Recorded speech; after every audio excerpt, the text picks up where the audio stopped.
stuff that we found about Jesus. Now, I found enough cool ones. I wanted to break this up into two pieces. So next week, we're actually going to discover one that I have seen personally, and then we're going to talk about the newest one. But that'll be next week. So this week, what we're going to talk about are kind of some older ones, but we'll get into a little bit of newer ones. And this will be fun, I promise. And maybe my computer will work. There we go. It did. All right, so what is archaeology? When you think archaeology, what do you think? Study of artifacts. Artifacts, okay, yeah. Indiana Jones. Indiana Jones, absolutely. That's why I have a satchel. It's because I want to liken myself to Indiana Jones, right? So it's looking for artifacts from the past to kind of give us an idea as to what's out there. Ross, can you go next slide, please? So, textbook definition, if my daughter can figure it out, is archaeology is the scientific study of past human life through the examination of material. Sit down, please. Through the examination of material remains, primarily artifacts, and the places where people lived and modified the landscape. Right? So what it's doing is it's helping us construct history, reconstruct the culture, lifestyles, right? Including those who came before, like, written records. No joy?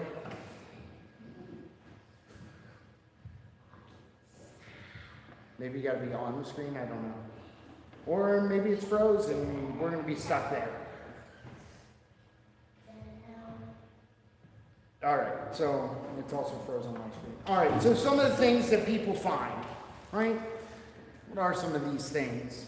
I brought a couple with me to show. These are fun little artifacts. So these are fun, real little artifacts. All right, so here we have money, right? This is a denarius, and it's clipped, right? So denarius would be clipped in such a way as to make change, right? Because a denarius was a day's wage, right? So you needed to find a way to show people, hey, I had a full denarius, now I've got a half denarius or a quarter denarius. So I got a lot of little clippings, right? Or there might be things like prutas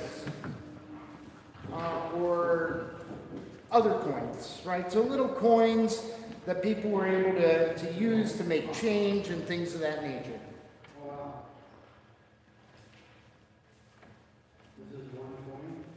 That is parts of coins. Or Where were they originating from? these are Jewish. These are all from Israel. Yeah. So, or like this. That is a Herodian coin. That is a pruta or a penny. That would be like a widow's mite type almost. The funny thing about it is actually printed and stamped. Yeah. Well, what they would do is they would take a hammer, right, with a picture on the hammer. They'd set the copper in there, then they would take a second hammer and they would strike it. And that would give you both sides of the picture. Pocket change?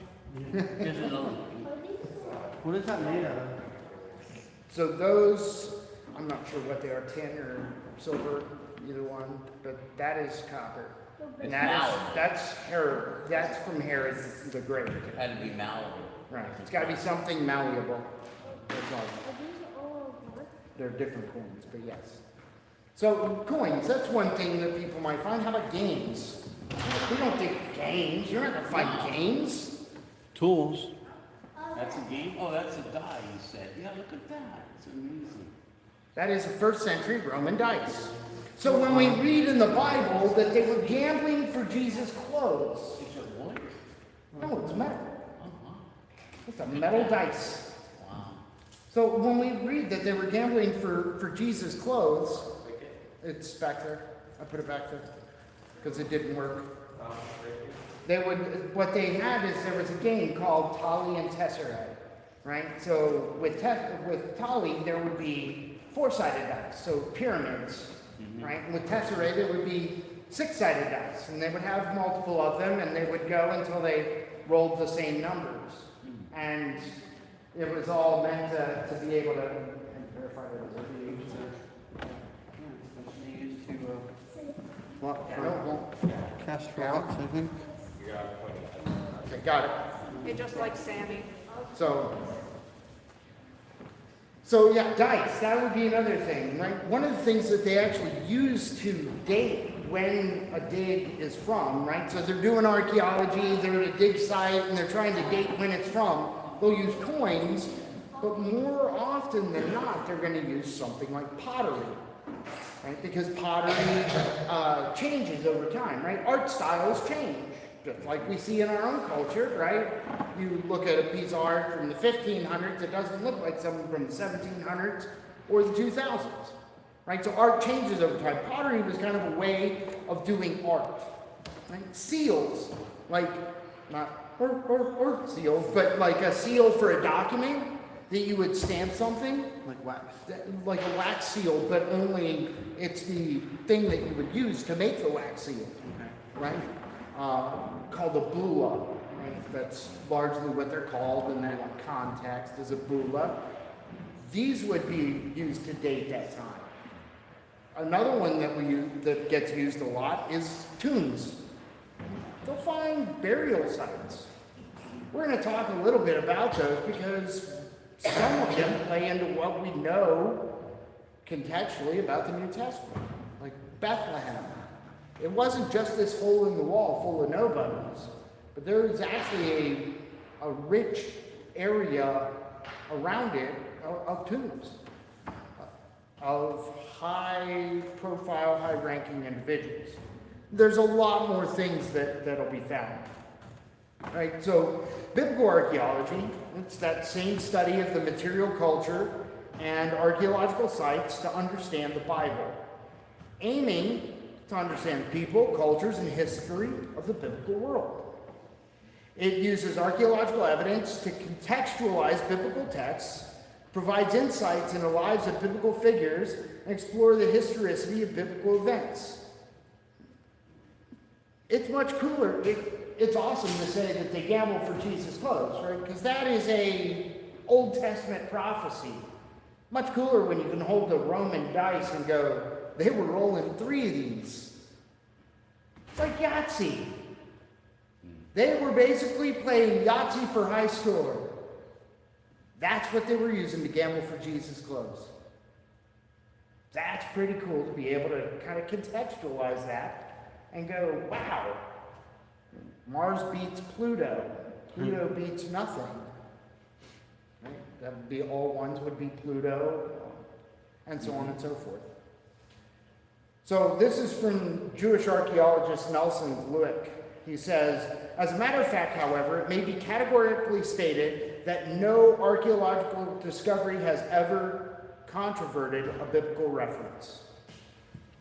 No discovery about anything in the Bible has ever controverted a biblical reference.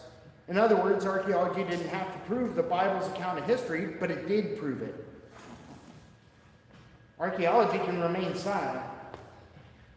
Doesn't disprove anything if it's silent. But it does prove it. Or at least it's never disproven it. And and this is coming from Glueck, right? He wrote with pride that he had discovered Solomon's copper mines. So we know where those are. We'll go through those. That'll be fun too. All right. But today, we're going to focus on finds related to Jesus. Now, I went through a couple of archaeology sites to kind of get a top 10 list. They all had the same 10 and excluded some really cool ones, so I added a couple in here that are my own, namely this one. They both had the church of the church that's built around where Jesus was laid, but neither of them had this one. This is the Church of the Nativity. Now, the Church of the Nativity is this guy right here at the end. Right? Not on the sides, that's something completely different. But this is the Church of the Nativity. Now that's cool in and of itself to be able to say that we have the Church of the Nativity. But it was originally, just to kind of give you an idea of how old it is, church was originally commissioned by Constantine the Great a short time after his mother, Helena, visited Jerusalem and Bethlehem in 325 to 326 on the site that was traditionally considered to be the birthplace of Jesus. So why did he choose this as the site? So Justin Martyr, he dates around the middle of the 2nd century, so 140. He offers this first evidence that there's a cave in Bethlehem that was venerated as the birthplace of Jesus. As early as 140, people are flocking to go to this cave in Bethlehem. No, not a stable like we're used to thinking. Right? It's a cave. By the middle of the 3rd century, there was another Christian thinker named Origen who knew of the cave and a manger there. Jerome in the 5th century talks about the cave and the manger there. Now, when we talk about a manger, we all think manger, little wooden box, put some hay in the bottom of it. That's where the donkey's coming. That's not what a manger looks like. A manger is 3 feet tall. It's not wood, but rock. And it's cut with a trough in the middle of it. Think of it, if you are going to water your donkeys, you going to put it in a wooden box? No, that's going to leak. A manger was meant to be a kind of an all-purpose thing, water and food. So, mangers were rock, not wood. I always love Christmas time. Decorations I'm not a big fan of sometimes. So, but by the 4th century, there were a large number of pilgrims coming to this small city, and one of those pilgrims was Helena, who was Constantine's mother. Now, it was spread, this church, right? When we look at this church,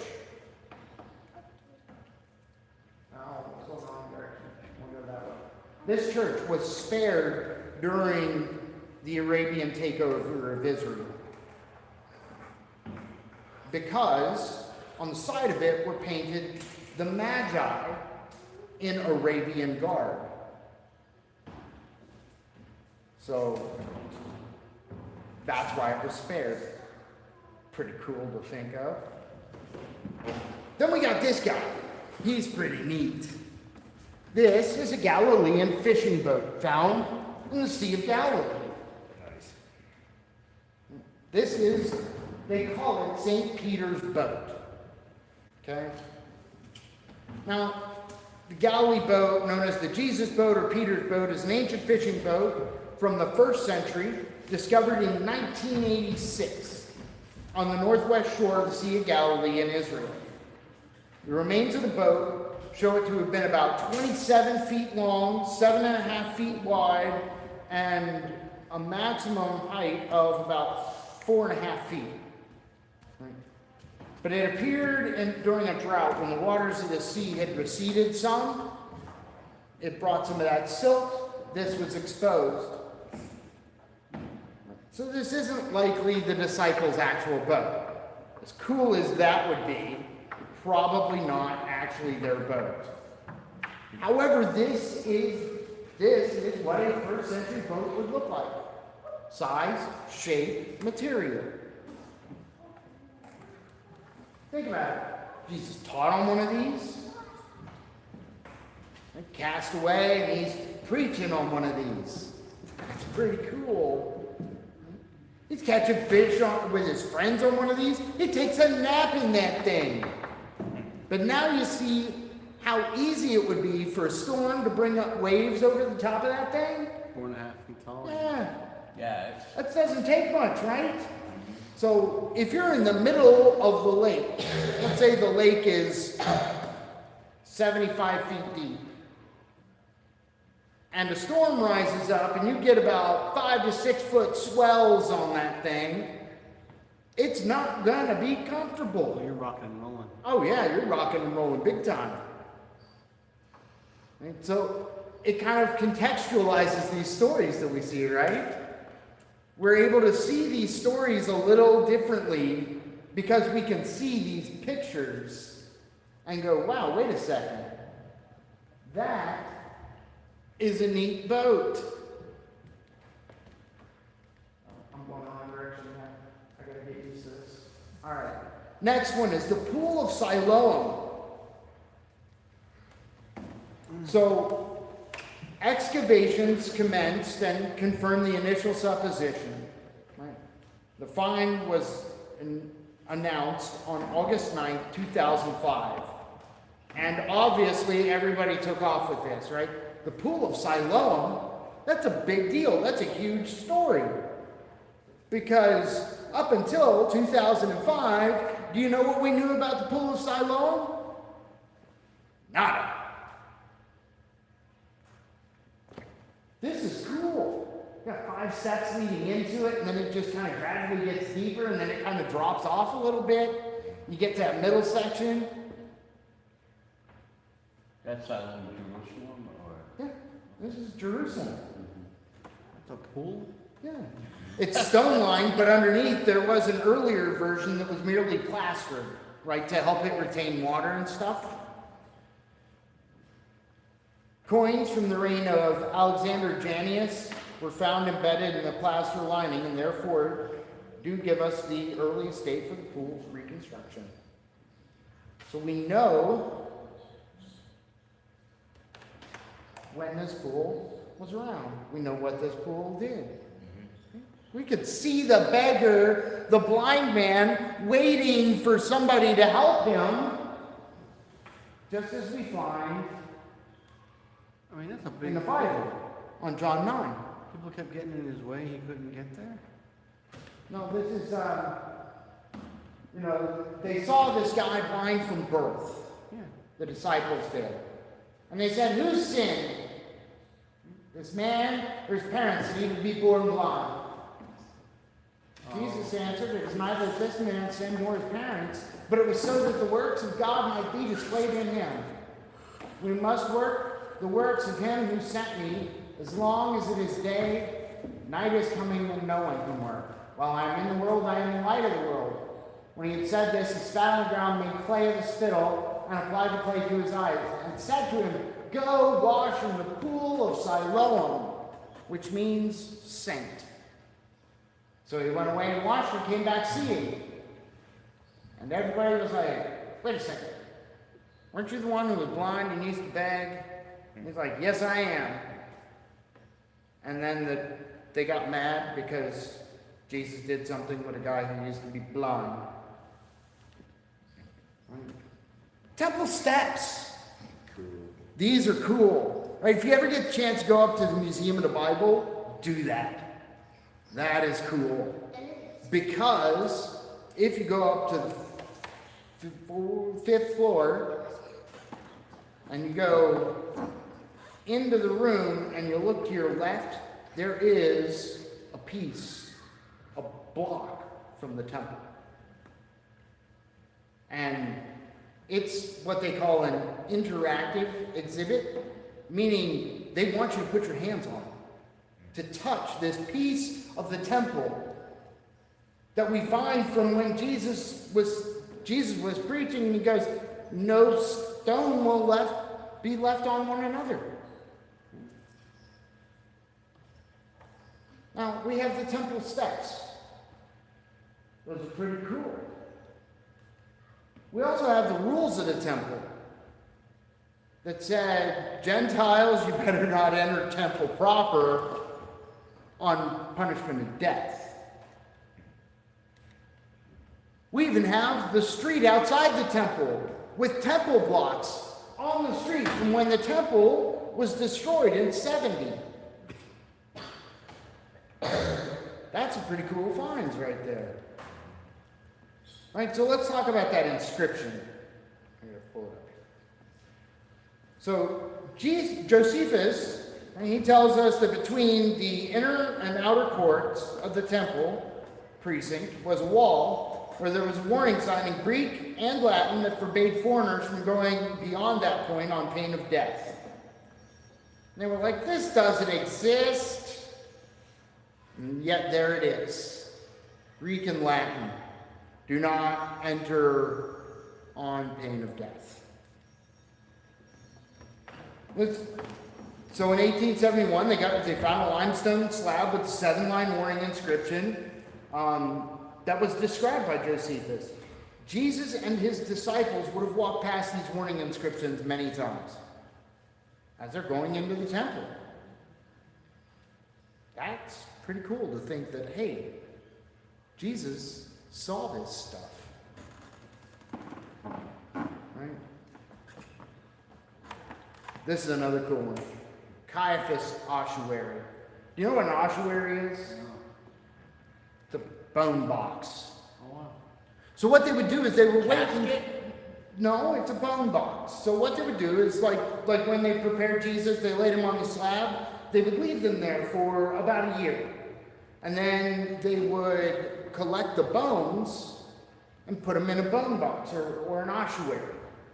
Right? And it would, the outside of the ossuary, and they have some of these at the Museum of the Bible too, which are pretty cool. Right? Now, these ossuaries, they would generally get buried in like burial grounds or in a family tomb or something of that nature. Right? That way you didn't have too many bodies stacking up in the family crypt. And you just keep the one body in there and then collect the bones at the end of the year and put them in a box. So the ossuary is a receptacle or space designed to house skeletal remains of multiple deceased individuals. Often after the body is decayed, the bones have been collected. It can be a chest, a box, a building, well, or even a specific site. Right? Marble? Is it marble? Lime? It can be lime. I've seen them in lime. I think that's what they said they were when I was there. So they could be all kinds of things. Yeah, it just looks like marble or lime or something like that. Quite intricate design. Yeah. In other words, it's a bone box. Right? So how do we know this one is Caiaphas? And what's his tie? So Caiaphas, this is the high priest who presided over the trial of Jesus according to the Gospels, right? So Matthew, Luke, John. The ancient historian Josephus records that Caiaphas' full name was Joseph Caiaphas. And it appears that he was known primarily by the family name Caiaphas. Same way that many of the sons of Herod were simply known as Herod, right? You had Herod Antipas, Herod Archelaus, right? So on and so forth. So in 1990, a construction team was building a water park near Jerusalem when a bulldozer powered through the roof of a first century tomb. Obviously, they have to stop all construction because they have to figure out what is this, is it important? Archaeologists were called in and discovered a variety of ossuaries, right? That's these bone boxes, including an ornate one that was inscribed with the name Joseph, son of Caiaphas. Wonder how many of those there were. Yeah. Probably not a whole lot. Some scholars are certain this is him, some are, obviously less certain. 1,100. But it's kind of cool to think that is the box that held the bones of the man who tried Jesus. Yet there is no box for the bones that held Jesus, that held the bones of Jesus. Pretty cool to think about it.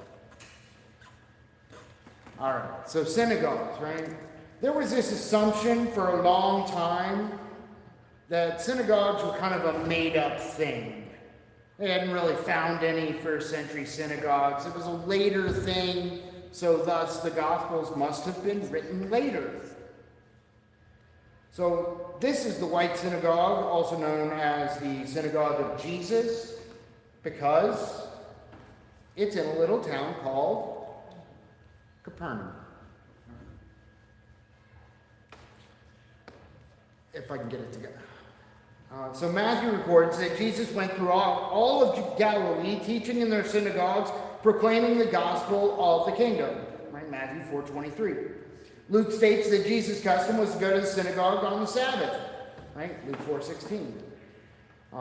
To date, the remains of 10 synagogues dating before AD 70 have been unearthed in Israel, including Capernaum, Gamla, Herodium, Jericho, Magdala, Masada, Modin, Kiryat Sefer, Beth Shemesh, and Etuan. Right? In addition to the remains of actual synagogue structures, there's the famous Theodotus inscription, which states that Theodotus built the synagogue in Jerusalem for the reading of the Torah and the teaching of the commandments. But wait, synagogues weren't supposed to exist during Jesus' time, because we didn't have any of those. So you're going to actually find that as a rebuttal. If you go back far enough, you'll find that, hey, we found no synagogues, so thus the New Testament must be wrong in saying that Jesus went to synagogues, or that Paul went to synagogues. But now we do. It's kind of like the pool of Siloam, or another pool that you're going to hear about this Sunday. All right. How about this one? Jacob's Well. Jacob's Well was still in use in the 1900s. Right? This is the one that Jesus meets the woman at Samaria. Right? There came a woman of Samaria to draw water. Jesus said to her, "Give me a drink," for his disciples had gone away into the city to buy food. Therefore the Samaritan woman said to him, "How is it to you, being a Jew?" That's not where I want to go. That's where I want to go. "Ask me for a drink, since I am a Samaritan woman. For Jews have no dealings with Samaritans." Jesus answered and said to her, "If you knew the gift of God and who it is who says to you, 'Give me a drink,' you would have asked him, and he would have given you living water." Said to him, "Sir, you have nothing to draw with, and the well is deep. Where then do you get that living water? You are not greater than our father Jacob, are you, who gave us the well and drank of it himself and his sons and his cattle?" Jesus answered and said to her, "Everyone who drinks of this water will thirst again. But whoever drinks of the water that I give shall never thirst. But the water that I will give him will become in him a well of water springing up to eternal life." Where'd that happen? Right there. That's pretty cool. Be able to go, hey, that's where that happened.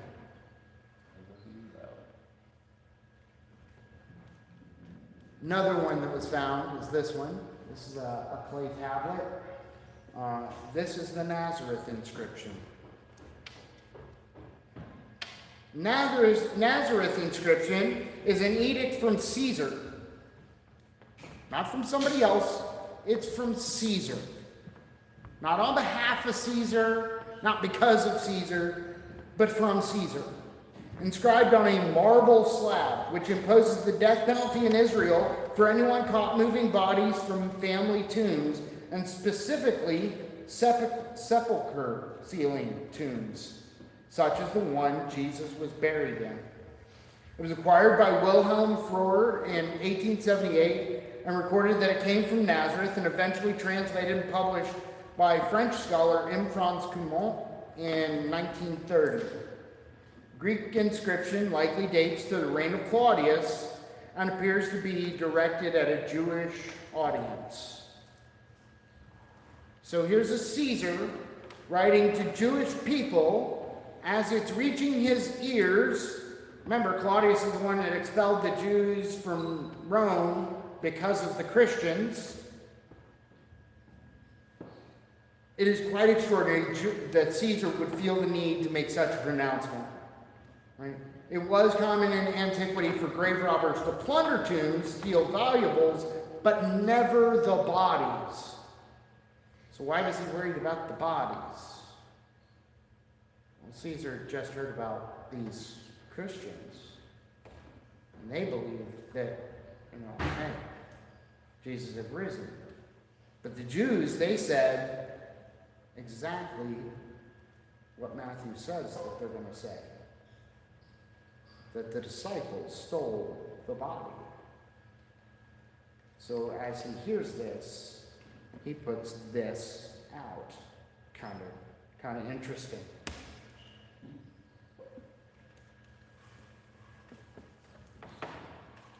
That's the light. I don't want the light. I want you to go to the next slide. There we go. All right. So this one is pretty cool. This is called the Pilate stone. You can kind of see. So if you look here, better show up on the screen. So this is Pilatus, Pilatus.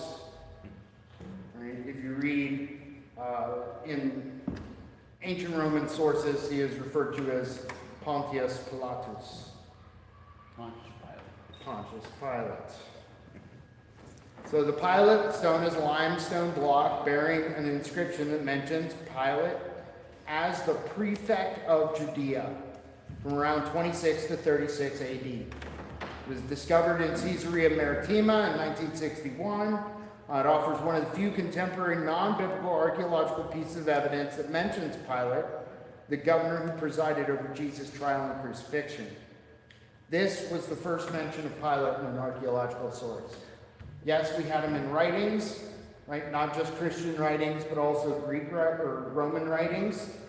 But this is the first piece of archaeological evidence. Now you can't swing a dead cat without finding a Pontius Pilate coin. Those are pretty cool too, by the way. Oh, this is one of the neater ones. What is that? That is a heel bone from an ossuary. Note what is through the heel. It looks like a nail to me. That looks like a nail. Almost like somebody had his feet nailed to something. Oh my God. And his arms also probably nailed to something. Might have looked like a lowercase t. Are you trying to place that as maybe Jesus? Nope. No? Nope. This is from a man named Johanan. But, you know what's funny? This was found in a bone box. So that means that somebody who was crucified could be taken down from the cross and given a proper family burial. We had no archaeological evidence of that ever happening until we met Mr. Johanan here. Mr. Johanan was discovered in 1968. The construction crew accidentally dug up several tombs in northeast Jerusalem. Inside the tombs were ossuaries, including the one, including this one, which was Johanan, or John, which contained skeletal remains of an adult male, including his heel bone, with the nail still embedded in it. So, what you're saying is, people could be crucified and get a proper burial? Yes, that's absolutely what I'm saying. And it's important because people will try to say that Jesus couldn't have been buried properly because this was not something that you could be taken down from the cross and buried properly. Well, this is evidence quite to the contrary. So, this guy, his name is Johanan. Right? The anthropologist an anthropologist is a person who studies people. Right? An archaeologist is a person who studies cultures. Either way, they've been dead for quite a bit of time. So an anthropologist who examined the remains determined that Johanan had been in his 20s when he was crucified in the 1st century, dated somewhere between 7 and 66 AD. Why 66? Why is that a cutoff? Where were the Jews after 66? Not in Jerusalem, because that's when the Roman war happens. 20-something Jews still in Jerusalem in the 60s, in the mid-60s? Probably not much of a thing. So further study has revealed that Yohanan had likely been crucified with the leg on either side of the cross and the nail driven sideways through the heels. Right? So crucified, foot, blocked foot, nails through each ankle, nails through each wrist. Keep him right in place. Keeps him right where he needs to be. But this does counter the objections critics have who argue that Jesus would have been thrown in a mass grave for criminals. Because that we can see that's not necessarily true. We can see that there are indeed instances where people were afforded a proper burial, even though they did something so heinous that it got them crucified. This one's one of my favorites. This is the Church of the Holy Sepulchre. Now, the Church of the Holy Sepulchre is very cool. Right? So, there were multiple of them. Right? Multiple gardens where this could have happened in and around Jerusalem. Right? There are 3 of them that are purported, or were purported, to be the final resting place of Jesus. Right? But this church was built, once again, by Constantine on the site that was recognized as being having the oldest attestation for it to be the actual place where Jesus was buried. Right? Now, archaeological research has demonstrated this site was a Jewish cemetery in an ancient limestone quarry outside the walls of Jerusalem at the time of Jesus' death. I think these are all requirements that we would understand because it was a freshly cut grave, right? Which means they just dug the limestone out. So, but now there's new information. I love new information. So, recent excavations under the Church of the Holy Sepulchre have revealed evidence of an ancient garden, including traces of olive trees, grapevines. And those are big deals. Because it does say that it was a garden. His grave was cut from limestone in a garden because Mary assumed Jesus was a gardener. Right? So this aligns with biblical accounts describing the burial site. So this discovery is part of an ongoing restoration project, and it does provide archaeological support for the biblical description of the tomb being located in a garden. All right, so here's the last one. This is probably my favorite. So if you look at this, you have... It's like Beavis and Butthead. Sure, you have a man raising his hand in worship, right?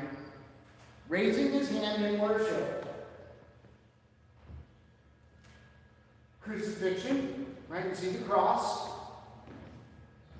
And then the individual who's on the cross has a donkey head. Because, believe it or not, they use the same types of metaphors that we do. He's a bit of a donkey, right?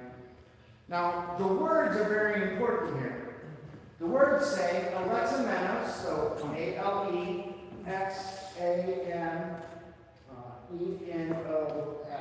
Alexamenos, Sebede, or worships, Theon, God.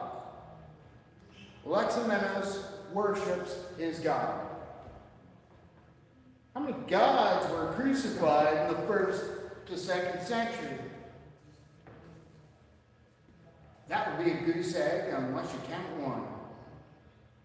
Jesus. So, think the theological implications on this. This is 1st to 2nd century. A guy is worshiping his God. Who is he worshiping? The man who died on the cross. Pretty stinking cool. So that, like, that's just a replicated picture Of an actual graffito. Oh, okay. Of a carving that was done into plaster in a home Okay. in Rome. Right? Is there any significance with the dark spots on? No, it's just places where it's got deeper. So, like I said, the image depicts a human-like figure fixed to a cross, possessing a head of a donkey or a mule. Right? In the top right of the image is what has been interpreted as either a Greek letter upsilon or a tau cross. We're not sure which. To the left of the image is a young man, apparently intended to represent Alexamenos as a soldier guard, raising one hand, suggesting worship. That's pretty cool. So, another thing that comes along with this is in the next chamber over, right? So this is a house, right? We're in a house. This is on the wall in a house. Somebody is making fun of Alexamenos. But in the next chamber over, there's another inscription in a different hand that says Alexamenos Fidelis, or Alexamenos is faithful, right? Or Alexamenos the faithful, whichever way you want to interpret that. Right? Kind of seems to be a retort back, right, by an unknown party to the mockery that Alexamenos is getting in the graffito itself. But it does show clearly the worship of the crucified man. And we know that as Christians, worship is set aside for God alone. And I wanted to kind of end with that one, because that one's a little older. Before we get into the two next week, which are newer finds, but very old, and they both are going to border on this worship of God. And that meaning that they're worshiping Jesus as God. Right? Just like we see in old Roman writings. So Pliny is writing to Emperor Trajan. Right? This is in the 2nd century, early 2nd century. And he asks him basically, what am I to do with these Christians? He says they don't do things that are out there, that they're not doing evil, but they're gathering together at a fixed time, right?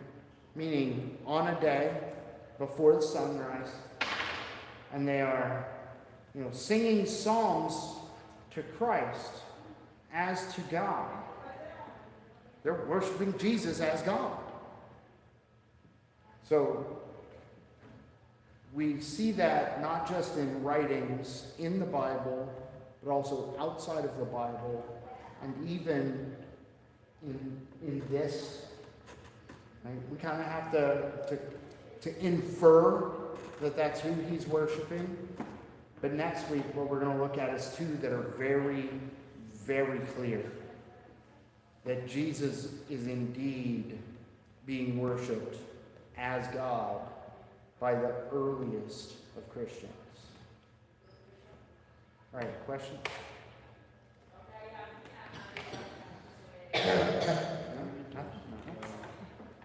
Sorry, brother, I got up at like 3:45 this morning. Good. Excellent. Now if I can figure out how to turn this off, we'll be good.